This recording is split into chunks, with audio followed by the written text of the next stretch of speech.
So let's do, now that we have the application object, we can use it to actually deal with preferences as well.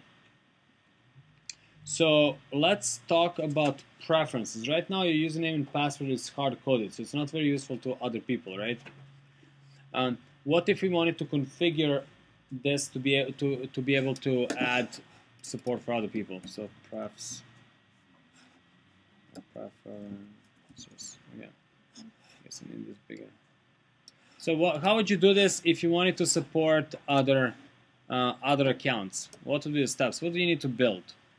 Some data values. So okay, so I mean, if you're like a web developer or a desktop developer, and you have to build a way to store login and stuff, what are the things you need to do? Usually need to build a screen, right? You need to build the place to store it, like a database or a file system or something like that, right? And then you need a logic that's going to manage all that. You basically need the whole MVC, right, for that. Okay, so it's potentially a lot of work. So we're going to do that in Android, and we're going to do it by using a facility that's already there for building preferences, because it's such a common thing to need preferences. Okay, so what do you think we start with? What kind of file in Android?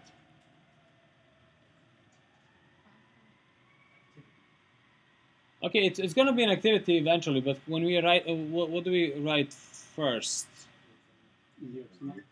Yeah, we could. Yeah, we could try. Well, we're going to have to register in a manifest, but let's try. Let's start with some XML file, right? So you could do this. You could do file, new, Android XML file. And I am asking you guys to guess, so that's totally normal. And you'll see over time you just get much better at guessing, because certain things just keep repeating. Well, certain things keep repeating, so you start thinking that way, right? So if I say I want to add new preferences, look, there's actually a resource type called preferences.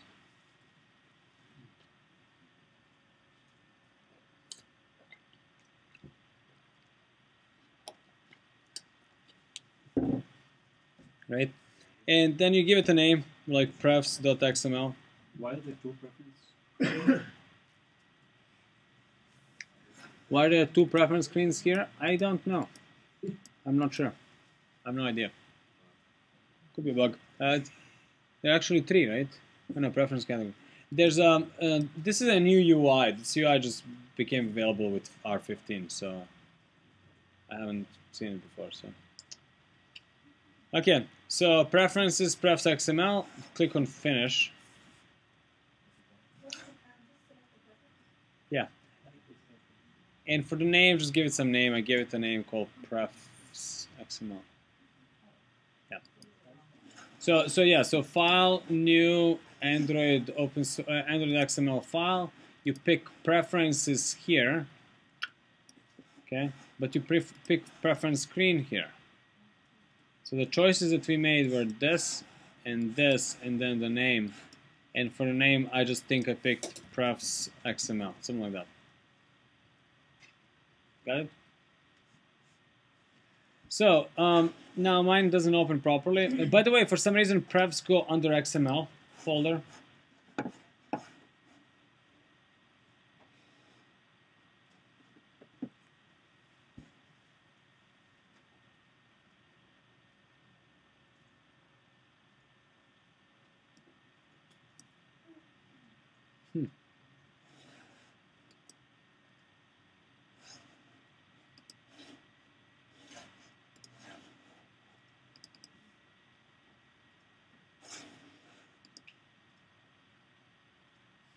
This is not the right way to open it.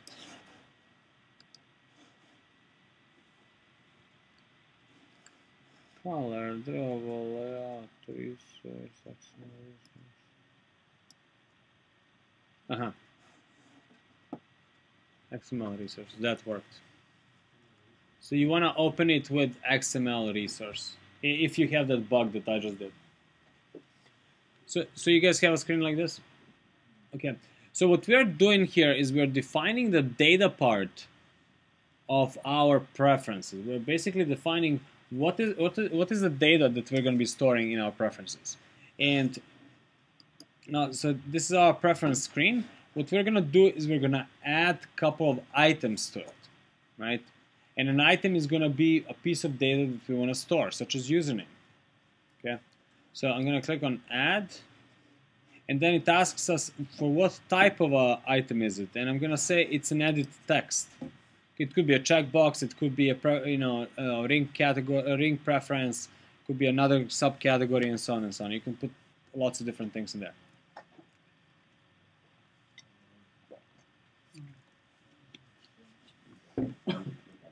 So now that we have this, I'm gonna add edit text preference, right? And so that's gonna be where we're gonna just just a piece of text. That's why it's an edit text.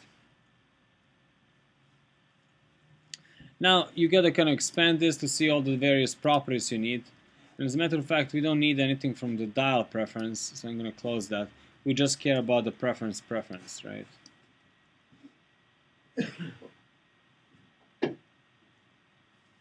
Yeah.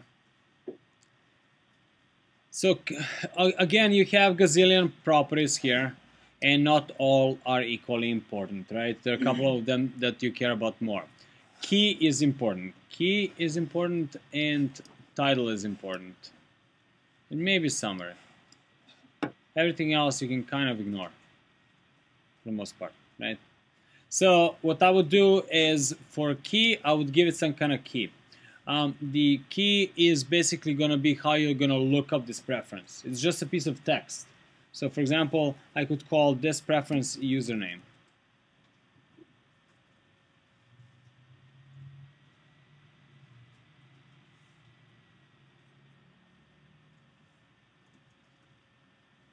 Right?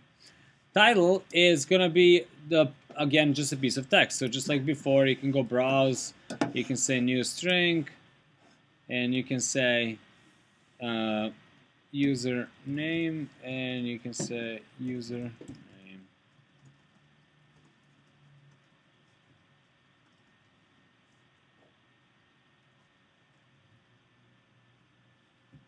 And summary is really optional, but that's if you want to enter some kind of summary. Like you want to ask the user, please enter, your username, or you can want to tell the username must be, 8 characters long or something like that, right? But it's an optional piece of string. Yeah. Why don't you give you the option to browse your system resources for the key? Because you could be using one of the standard system pieces of text. So system apparently defines some well-known piece of text like cancel, copy, cut, OK, and so on. So, yeah.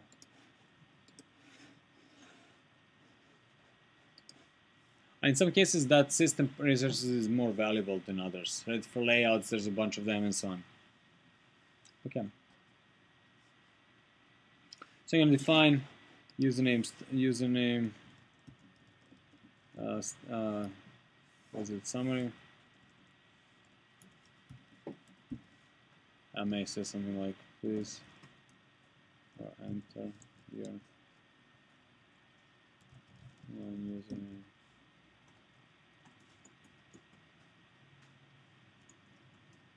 A login username. Something like that. Okay. That's it. So you guys can now do the same thing to add server and password and server. So you're adding 2 more. It's going to look the same, right? It's going to be 2 more of the same edit text preference.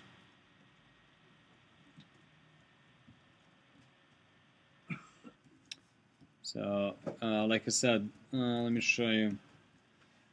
We use something called status.net, which is basically what implements Yamba backend, right? And they have the open source version, and you can just download it and install it, and that's what we use. So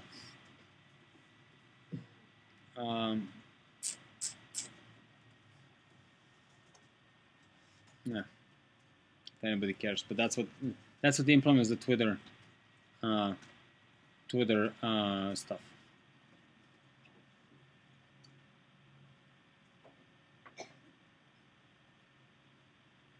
Cool.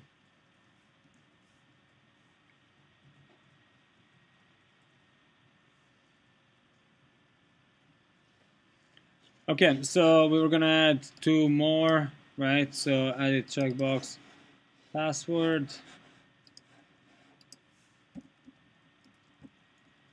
title is gonna be password.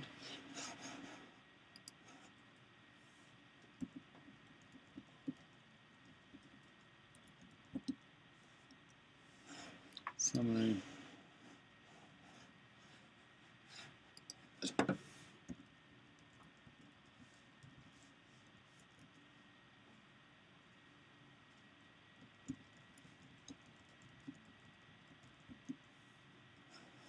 Okay, and then one more was for server.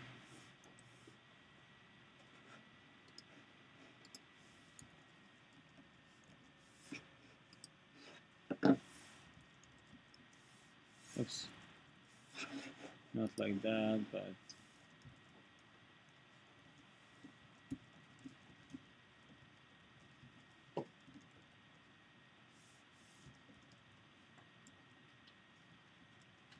cool.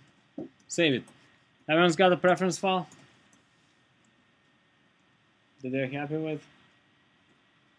Discussion, like title. If Yeah. you wanted to change it, what's the most way to do it? Go into the strings? Yeah, exactly, yeah. Because you're, that's, yeah. You can't go back in here and edit. You can, yeah. Okay. You can, but it's, in this case, it'd be better to, well, yes, you can. Yeah, that's fine. You don't want to change the key, because that may mess up some of the data. Yeah. Key is the key, right? Okay, so let's go to the, so now that we have preferences, we can create a new activity, like you guys said, that's going to render these preferences. So how do we create an activity again? Yeah, create a Java file. So right click, new class, and I'll say prefs activity.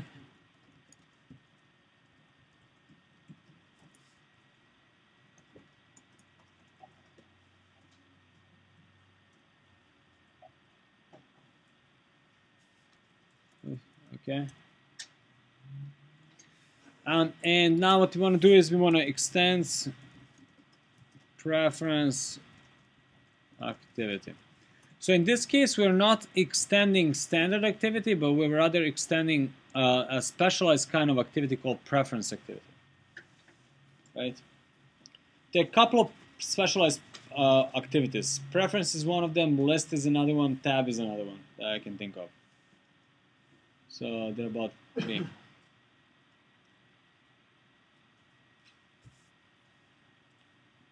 Okay, so what's missing in the preference activity? What's the usual method that you always override?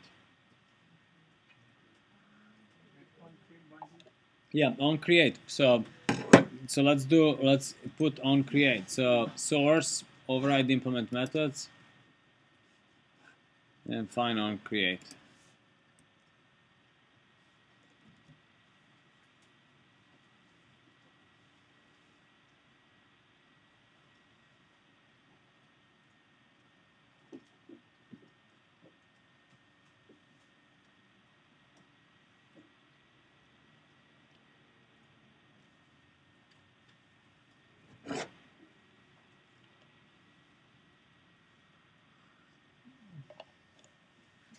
You remove the to do.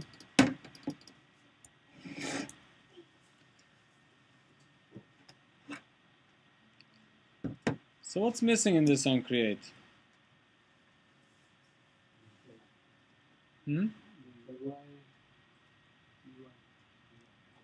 Yeah, so remember line 11 from our hello world? What was the line 11 in our hello world? Set content view, yeah. And then we were pointing to an XML file and we were setting the content of that view into here, right? So here it's going to be similar, except with in preference activity, as opposed to setting content view, you say add preferences from resource.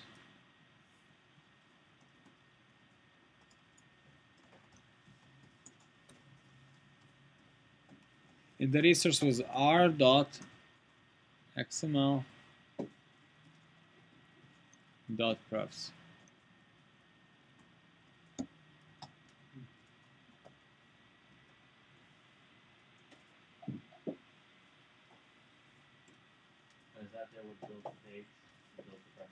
Yes, this will now parse that XML file. So this now points to that file there, which is that file there, right? And it's gonna parse it, and it's gonna, based on that, build appropriate screen. Yeah, it's gonna do all that for us. So you get a screen for free. I mean, the downside is it looks a certain way, but that's pretty decent, right? There will be, yes, there will be. So what we need to do next is we need to register this preference in the manifest file. Okay, so you guys can go ahead and do that. So we're registering it in the manifest file. So just like services and the existing activity, it's an equal level citizen. So I can just go control space activity, control space name, dot prefs activity done.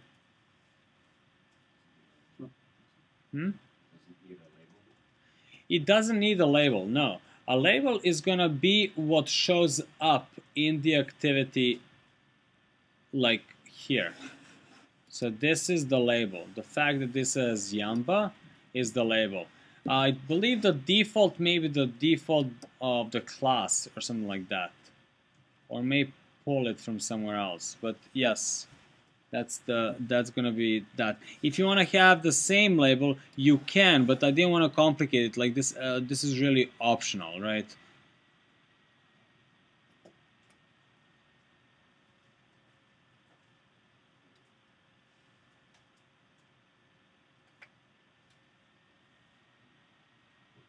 So far, so good. So let's just keep it simple, super simple, just that for now. Just out of curiosity, I Yeah. understand even the dots are not actually required. Yeah, yeah. The proper way is to do it, but in the past it used to be required. Yeah. The reason why I kind of like it is because it removes the confusion between the default class package visibility and and the full explicit package name. And as you can see, even the templates actually do put the dot in there. So, yeah. Okay. So now we have what we've done is we defined the XML for the preferences, right? We create the preference activity, which is super simple. This is basically your hello world with one line difference, right? Line 11, right? Instead of set content view, you're saying add preferences from resource, and as opposed to extending preferences, you're extending activity, you're extending preference activity. But it's just like hello world, right? And then we registered in the manifest file just a one-liner like everything else. So next, we need to launch it somehow. What's a good place to launch it? Yeah, we already have our menu. Might as well just do that. So go ahead, add it to the menu and launch it. So we are adding it to the menu, one line item, right? Add item,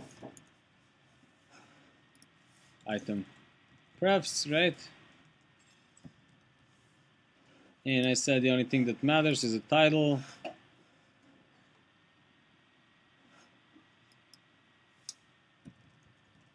Preferences.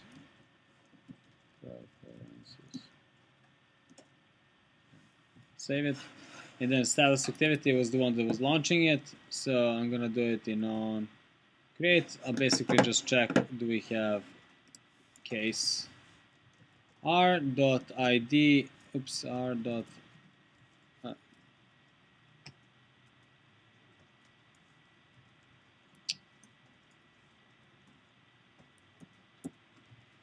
Why is it doing that? That's weird.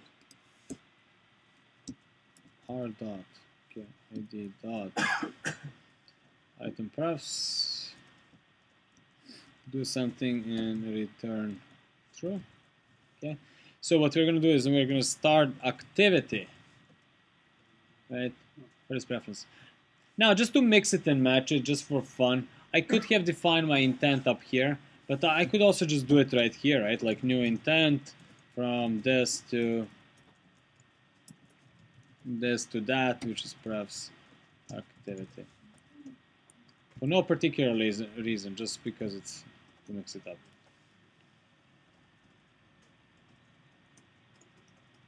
Right?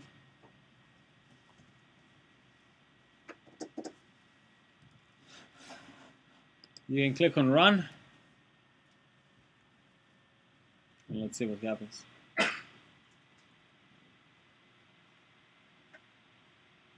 Just a quick question. You couldn't use show dialog, or is that something totally different? You could show dialog, but then that's a dialog. That's not a problem. You're going to return something like the system, the calling thread. What do you mean? If you show dialog, the dialog usually pops over another. Yeah. So in this case, it would be another activity. Right? Yeah. So dialog itself, if it shows up. Well, the true dialog is not an activity. It's actually a dialog. There is a activity that has a theme like a dialog, so it looks like a dialog. So you can make an activity look like a dialog, but it's an activity.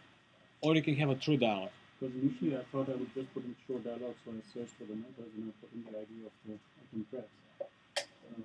But that didn't, I mean, the activity, but that didn't exactly work. Yeah, no. It's the item that was, yeah. Okay, so if I go menu, menu preferences,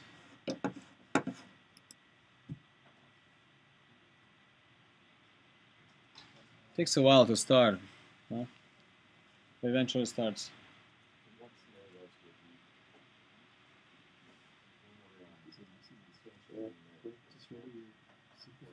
Yeah.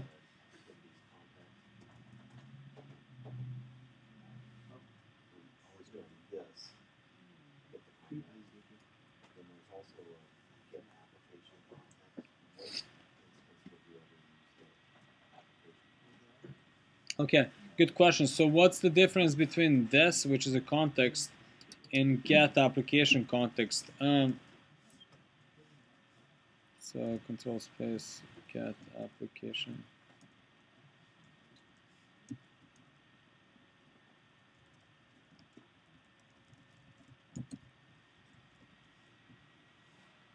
So get application context also returns the context of a single global application object for current process. So this is only used if you need a context whose lifecycle is different than the context of the entire app, right? So usually you usually don't want to do the application context because in a context of an activity, get context refers to the context of that activity. So it's basically, it encapsulates its lifecycle. In context of application, context is the lifecycle of the application. So in other words, activity could be gone, but you're referring to a lifecycle of an application. So there's also get context. There's also application context. There's get context. Get base context.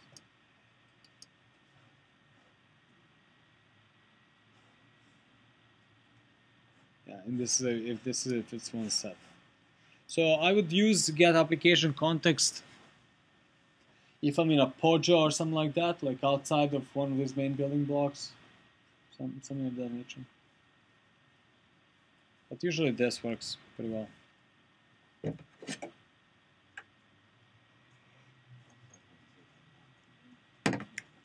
What's that? Let me take. So it's going to be student password. By the way, I'll tell you how to make this not show. And the server API route is http:// marko.com. Sorry, Jambo Marko.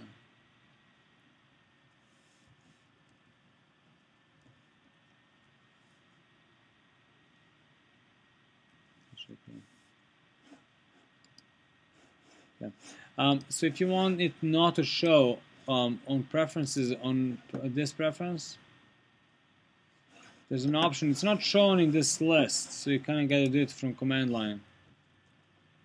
But there's an option for to put for password. Basically, say at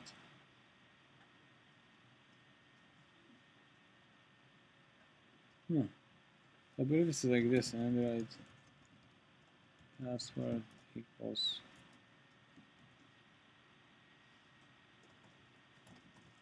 True.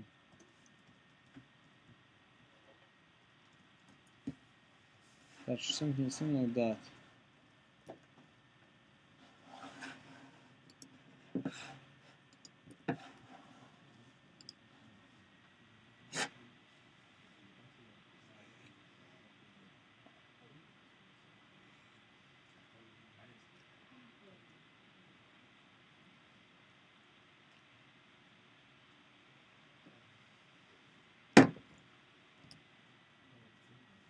So menu preferences.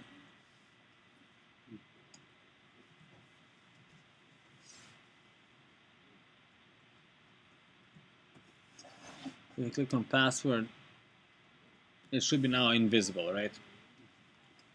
So that's not very well documented, but the line that you want is this one.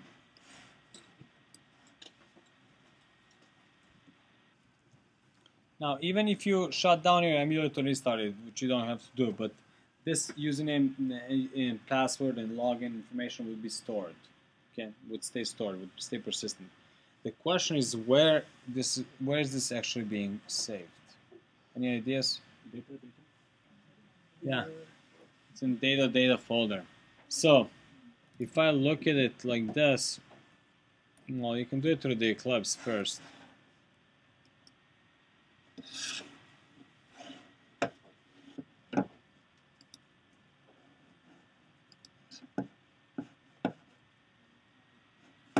One example.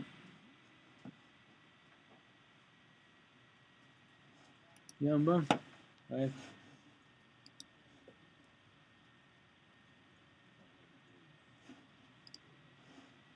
What's that?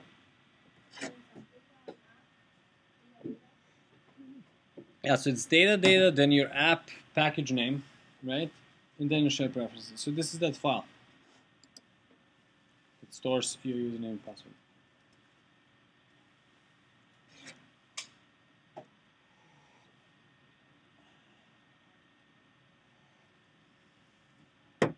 Yeah. So now, if you want to see this file live, what's easier to do is to actually go do this. You can do adb shell. Now you're in the shell of that other device. And since we are root, we can do this. We can do cd/data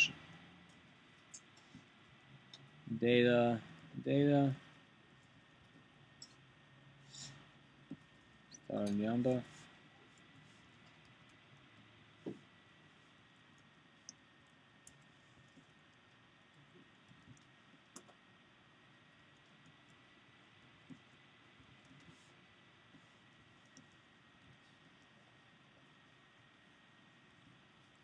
That's my file, right? So but this saves the password and it's unencrypted. Yeah, you can cat it. There it is. So we're storing all this information in plain text.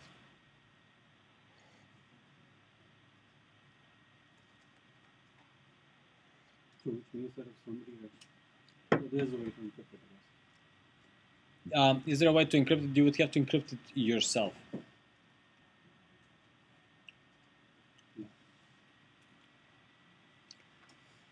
I've heard of secure preferences, but I haven't used them. Now, it doesn't mean that anybody can just read your preferences. So here, if I take my computer, my physical phone, right, plug it in. Okay. And if I try to do this, adb-d for device shell,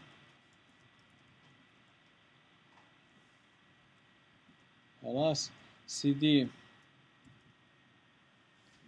/data ls permission denied, right? So that's what preferences are. So if I now wanted to use the preferences, what I would do is I would do that in the Yamba application.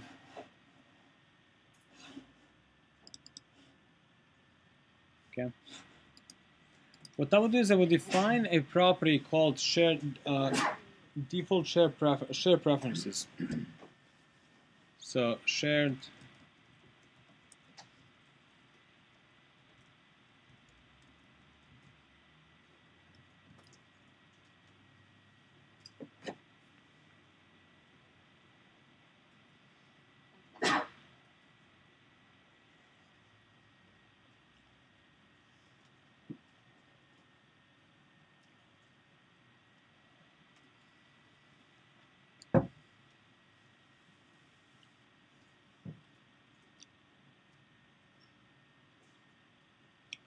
Now, when I saw this name, share preferences, it was kind of confusing to me because I didn't really want to share my preferences, especially not my username and password with anyone, right?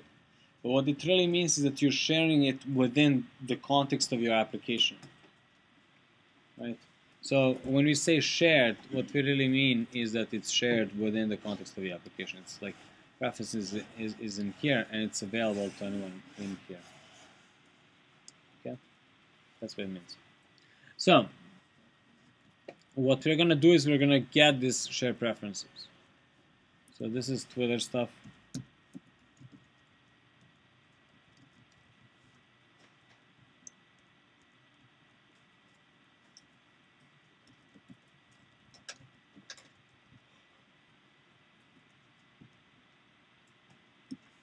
Okay, so prefs becomes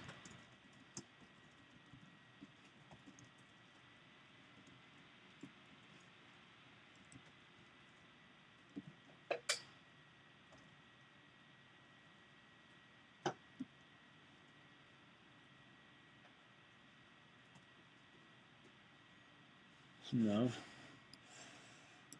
like this preference manager dot get default share preferences for this context.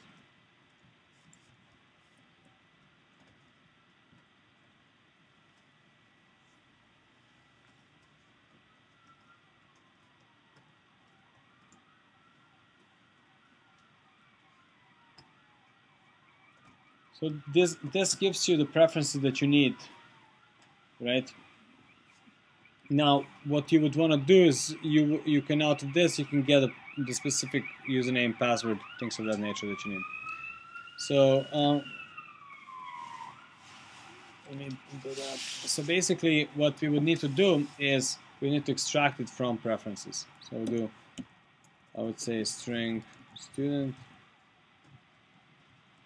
or string user.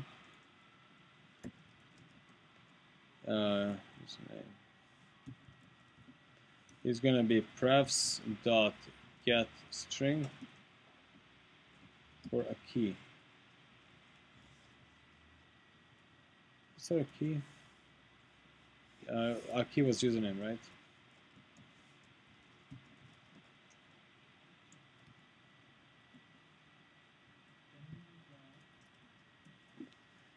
Can we use R? No, we can't. Not in this case. The key is that piece of text. I mean, you could have defined that piece of text presumably somewhere else. Yes, you could have done it like that. but I don't think it's. Let me see. Don't do this, but if I do prefs dot get string, I mean I could do something like this, but again I wouldn't. But for example, our key, as opposed to being the word password, could have been at string, like this one. So as opposed to being username and password, it could have been at string slash username, right? So this is now referring to a piece of text that's defined in strings. So now how do I do that here? So as opposed to hard coding username, I could do get string resource.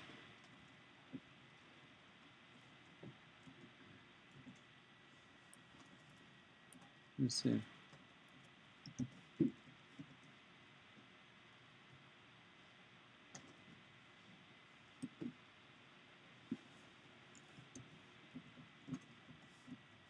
Oops.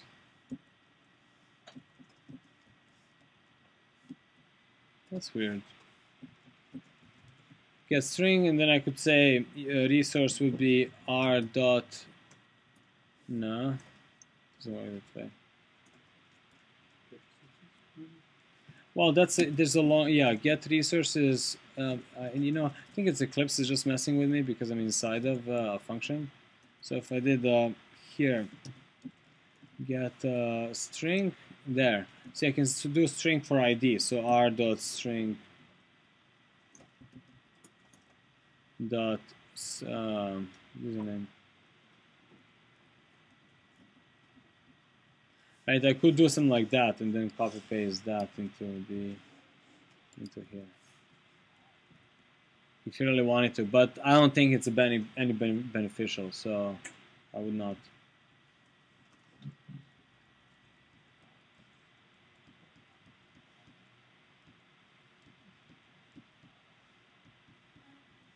Yeah, this is fine.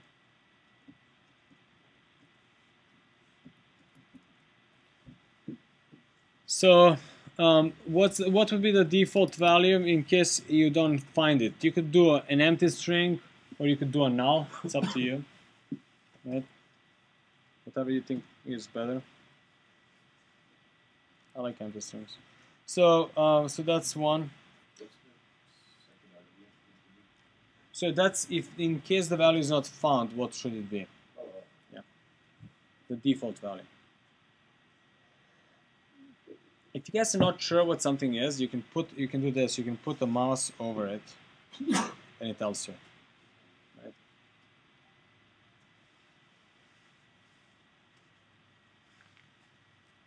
So we do the same thing for now for the server and for the username, for the password, right? So string password refs dot get string.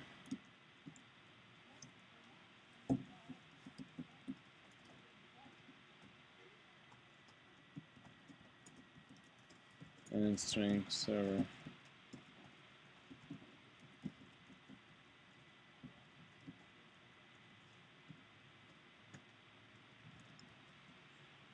You can't actually find these. No, there isn't any binding per se.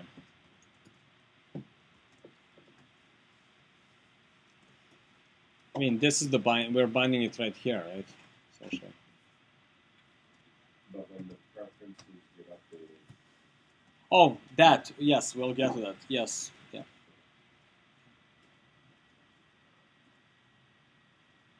Now, we want to use these preferences for initializing the Twitter. So this code needs to come before the Twitter code, right?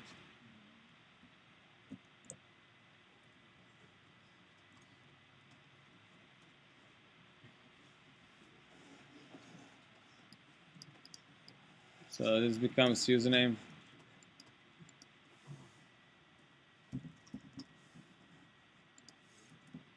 Password. And server.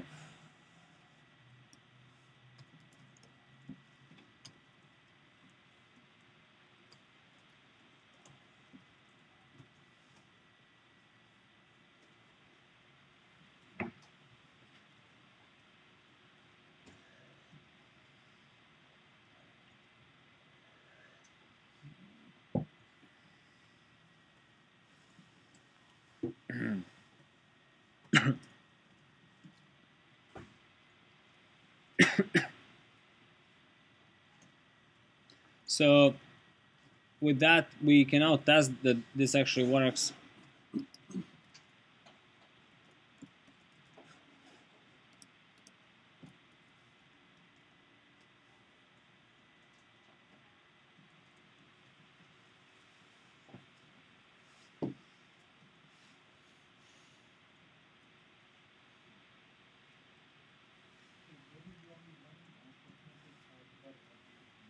There's only one. There's only one default shared preference. Yes.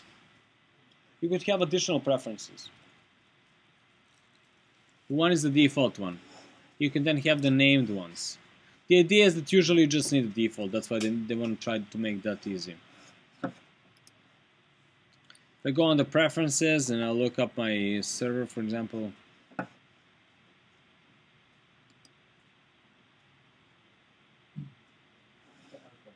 Yeah. So with our on options for the menu, on option items selected, that's just within the status activity. If you were on a different activity page, your preference would your menu not work? Yeah, your menu would not work. You'd have to define that every time you're on a different. Possibly, yes. Yeah.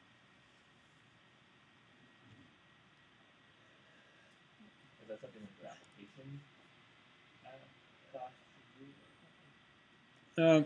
The idea really behind the options menu is that they would be different from activity to activity. That's why they implemented it that way. Now, status bar redesigns a bunch of these features in 3.0. Makes it doable differently. So.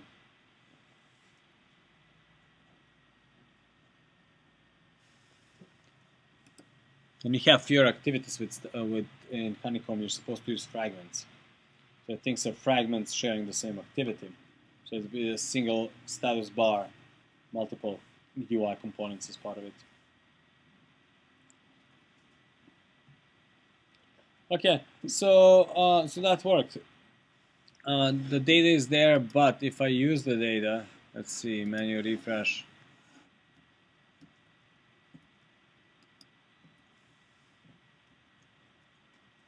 Okay, that worked. We fired it.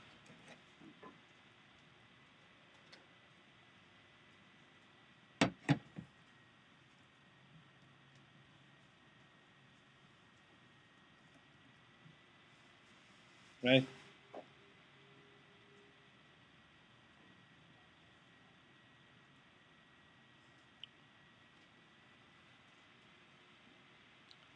Now, the next question is, what happens if I change preferences now in the middle of all this?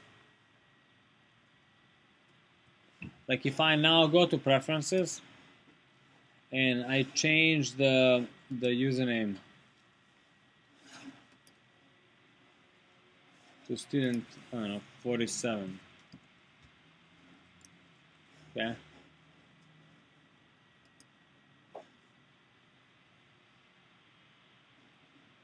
We do a menu refresh. That worked again. Why?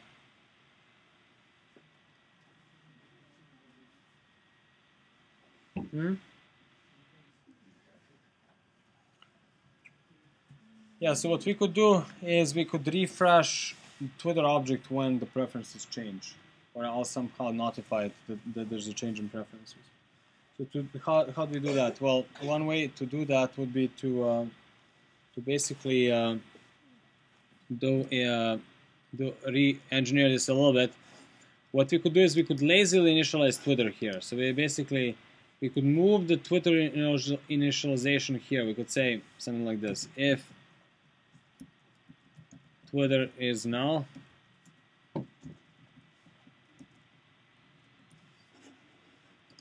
do the Twitter stuff.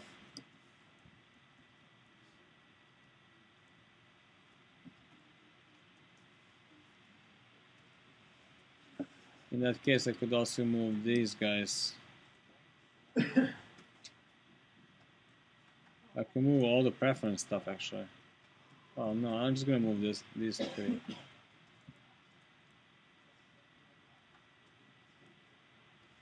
So I just moved a bunch of code into that block.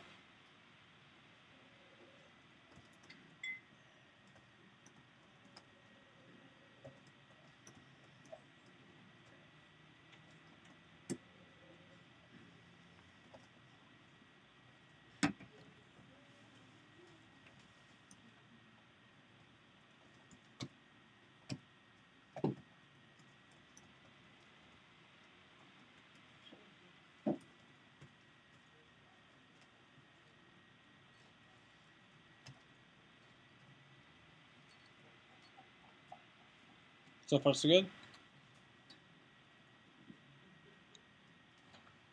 Now what we can do is the following. We can say prefs dot register on share preference change listener. Okay. So you probably don't want to type this. You probably want to select it from the list. It's very long.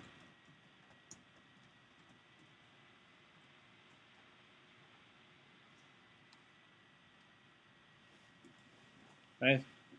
So again, the question is who's going to be the listener? The listener could be this.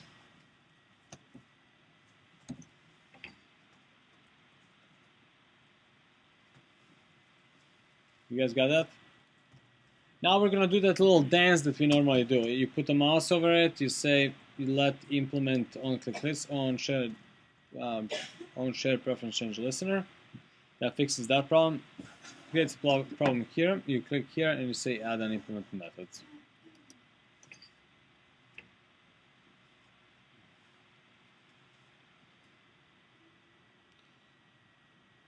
So basically, when preferences change, this gets called.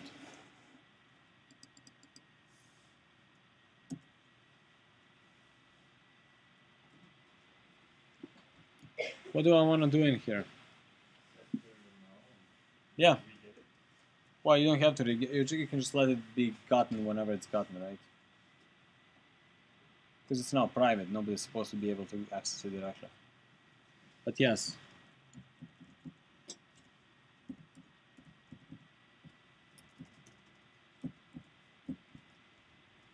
You're set with it to be now.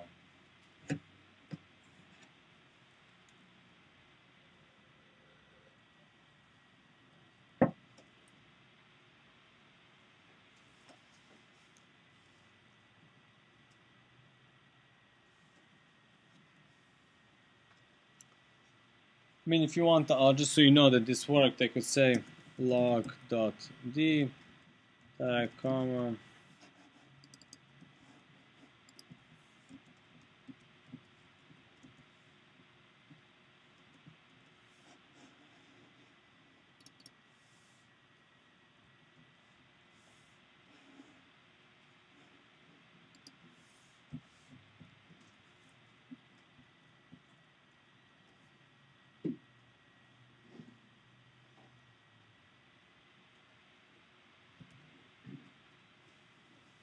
So that fires anytime an individual preference in any preferences anytime it's edited and things. It should, yeah. Well, at least for this share preferences, that's what we're subscribing for. So time to run it and see what happens. And then run it on the emulator.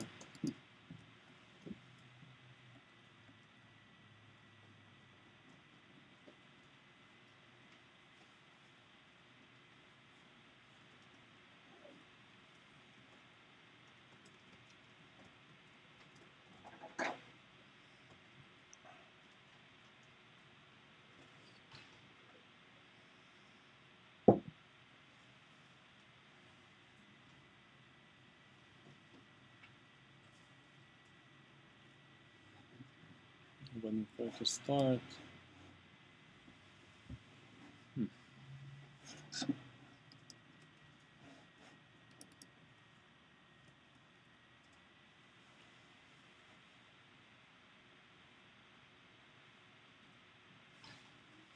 Okay.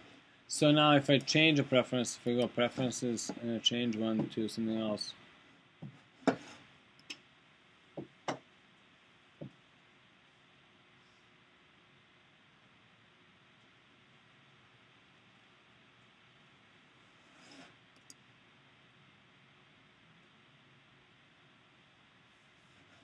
So when I move this, it's not 47 anymore.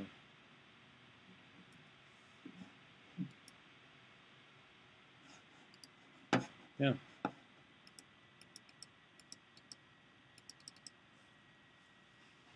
That's my change.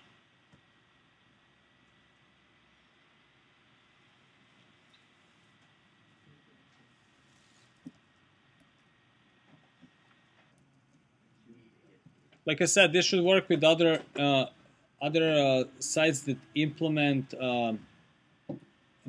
status.net. One of them that I know is Identica. That's a sort of like a popular sort of blogging site. So you could use something like this.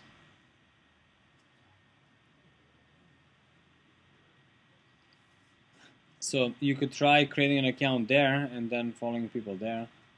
That should work.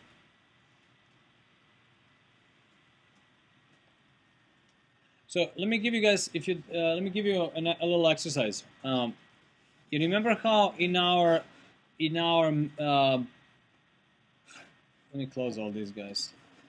And remember in our updater service, we had this delay in seconds, right? It's hard coded right now. Try to figure out how to put this into a preference.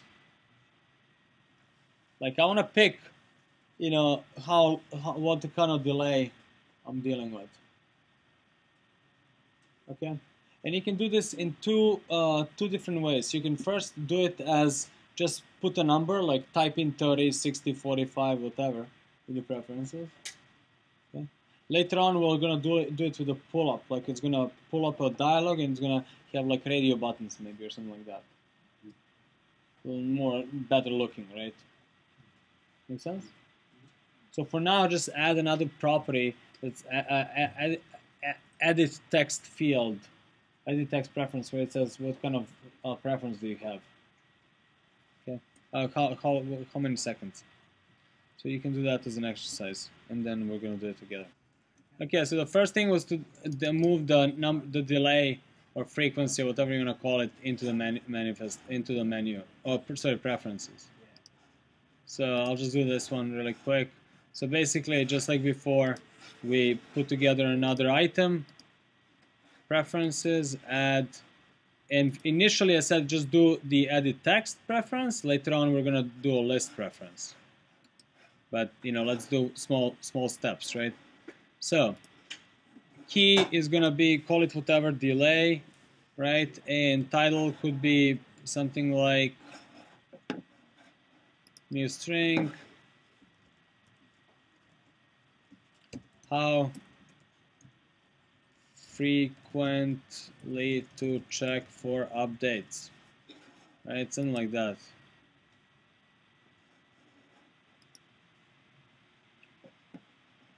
Actually, I should probably do that as should probably do delay, yeah, delay like this, and do just I messed it up because I'm talking at the same time. Typing. So let me just fix this really quick. There's going to be delay summary. And I'm going to add delay.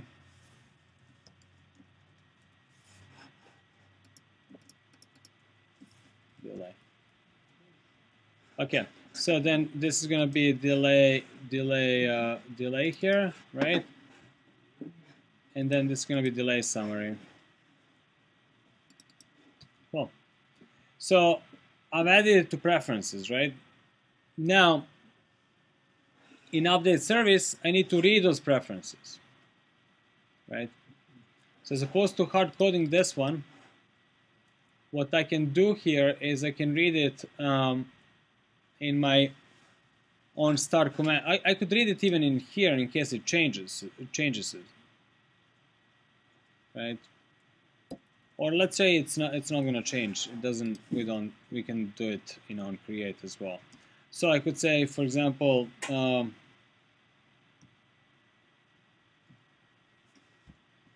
let me do it here.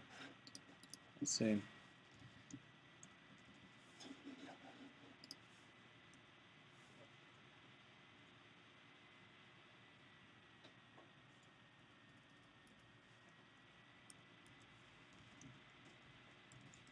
delay is going to be Yamba app, right? And from Yamba app, I'm gonna get the preferences, get application, right? I'm gonna say preferences, and I'm gonna say get int for key delay, right? And the value I could say delay. So in case it wasn't specified, we're just gonna go with the default, right? So I'm still using this one. It's gonna be my default 30 seconds. In case delay was not specified. And then here I'm just going to say use delay. So what I changed, I added this line here. And I changed this to use delay.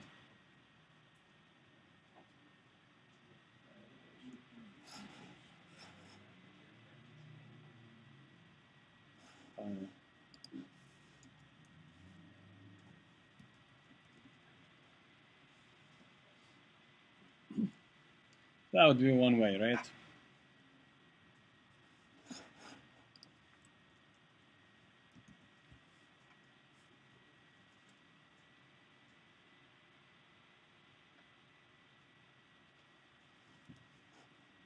So basically the only new line here was this line.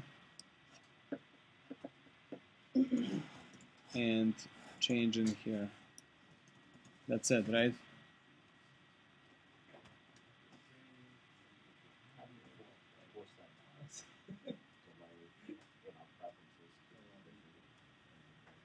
How do you force a delay to be an integer in preferences? Like, what if they put in a number or something? There is a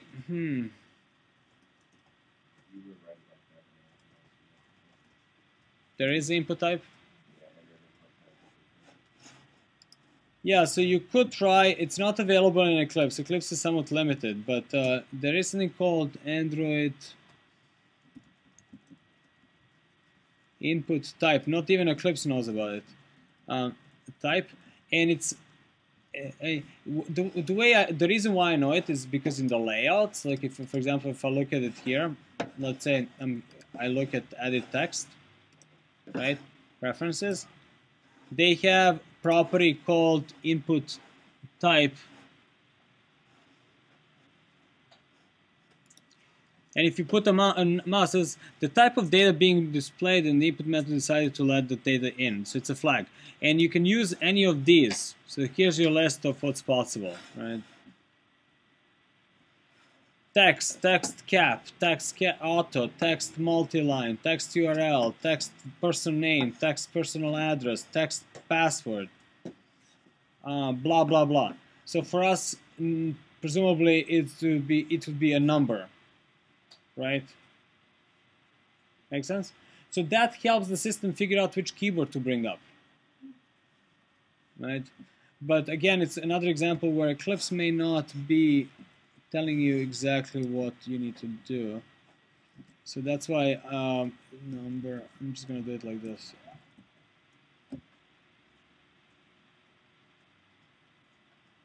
Right?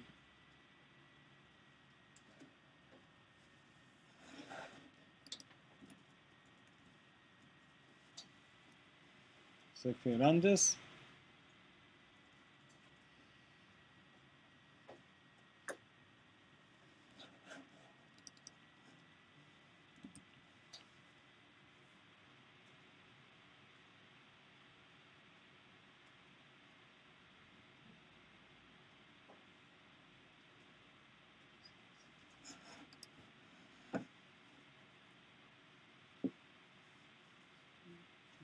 Takes a long time to go through and create initially, huh?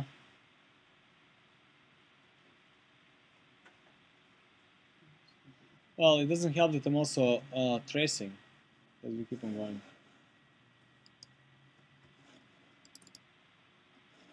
Should probably turn that off. Remember, trace methods, I told you they're gonna take a while. It's for future.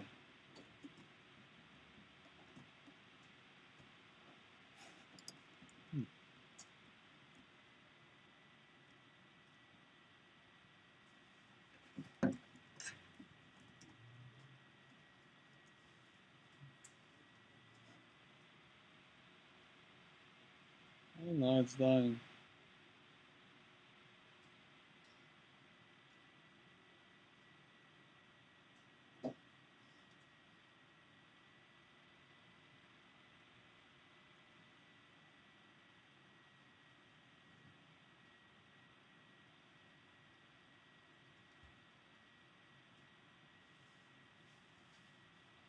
Hmm.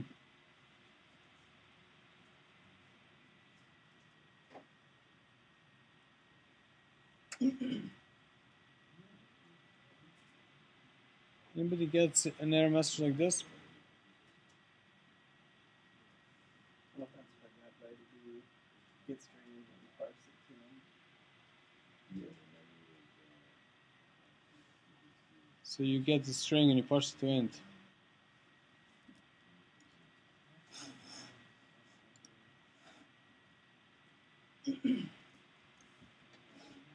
Why did it die? It shouldn't be dying here.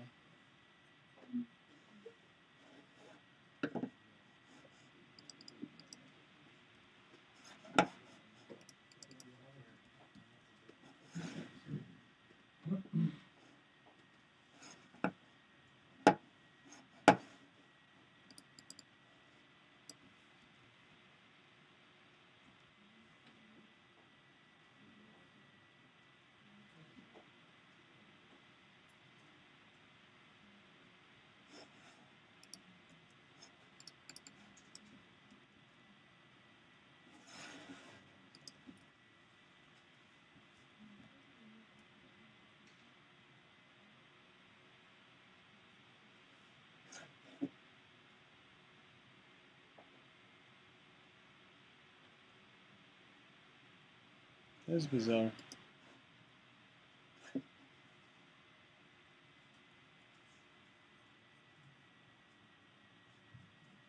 And that's because this is final. I think that's why. Okay, so let me do this.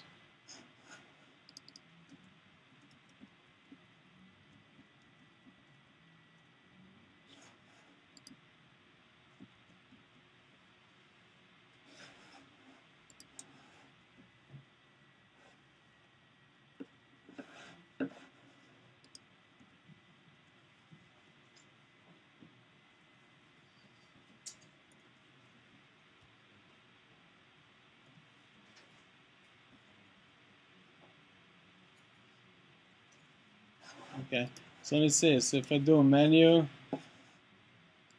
preferences, delay, I don't know, 10 seconds.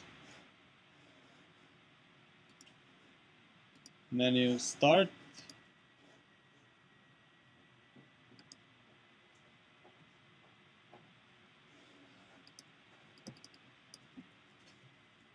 Okay, so you're saying this is still getting us in. Yes, okay, so this is still getting us a string, so we need to get string and then cast it, right? Right?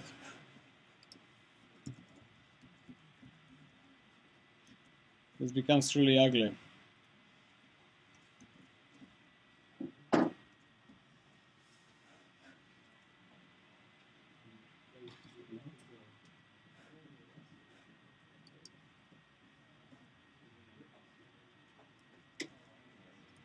you mean, so why aren't you doing this in the Lambda app file itself? Because this will run the cached version, the service will run the cached version of the previous service delay value, won't it?